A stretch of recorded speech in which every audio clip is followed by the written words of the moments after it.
Okay, next up is Zombieland, and let me just say right away, this is the pure definition of truly having fun at the movies. This is a joyride that is very much on par with the camp value that such films as Ginger Snaps, which I've highly praised for many years now, truly possess and just wanted to do nothing but entertain its audience and do a great job of doing it. And come on now, people, how can zombies not be funny? I mean, with the exception of maybe Night of the Living Dead or 28 Days Later, none of them are really scary. And even Romero's films, such as other films such as Dawn of the Dead, and had a lot of subtle humor, as even did the even funnier Land of the Dead. And you just can't help but love it. And of course, we can forget Shaun of the Dead, the brilliant British zombie comedy. Now, in my opinion, filmmakers have stopped trying to make zombies scary and just make them funny. And even if they are scary, there are just only very few exceptions. So why even bother? And this film is very funny with its fresh and easy dialogue delivered extremely well by the perfectly written characters and the actors playing them. This movie is narrated by a character known as Columbus, played very well in picture-perfect deadpan precision by Jesse Eisenberg, who is very dry in his low-key energy, and he is someone who has found a way to survive in a world now overrun by infected zombies, making a list of rules that he lives by, and we always see the graphic on screen when one of them has to come into play, and it's done in a very good fashion, just enough so it doesn't go over the top.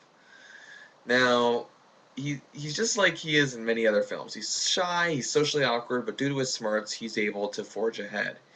He then crosses paths with Tallahassee, a good old redneck boy played to utter enjoyment by Woody Harrelson. The two get on each other's nerves, but not in a typical film fashion. They both tolerate each other because I guess they're just both relieved to have human contact. They come across two sassy and scheming sisters played by Emma Stone of Superbad fame and Abigail Breslin, who's having a good year this year after her fine performance in My Sister's Keeper. This movie is beyond gory, I gotta say too. It's if you're squeamish, you're not gonna enjoy it. And it has a fun time being gory, but it's not just gory for the sake of being gory.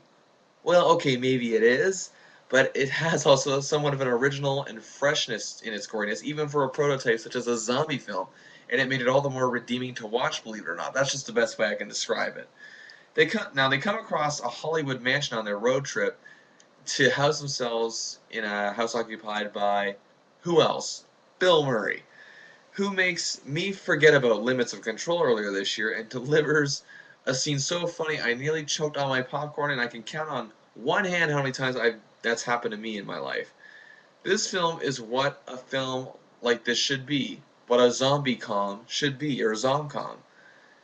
It's just it just hits all the right notes and hits every ball out of the park.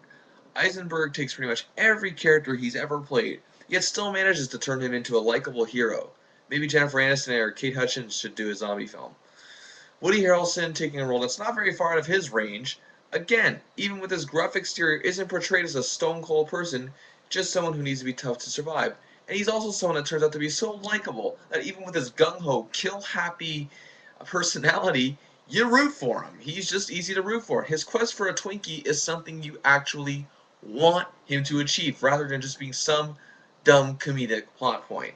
Stone and Breslin have an edgy charm to their characters and really help keep the balance between the two male leads and are both very funny themselves. And Bill Murray, well, let's face it, the guy could just stare blankly into a camera for an hour and a half and I'd still laugh hysterically. Zombieland is perfect. Every scene has something that helped the movie roll along. Its cleverness and comedy were teetering on a perfect line. Its characters had the right actors for it, and the celebrity cameo was done just as well as Mike Tyson's in The Hangover. Speaking of which, this competes with The Hangover as the funniest film so far this year. That's right, Zombieland gets the perfect 5.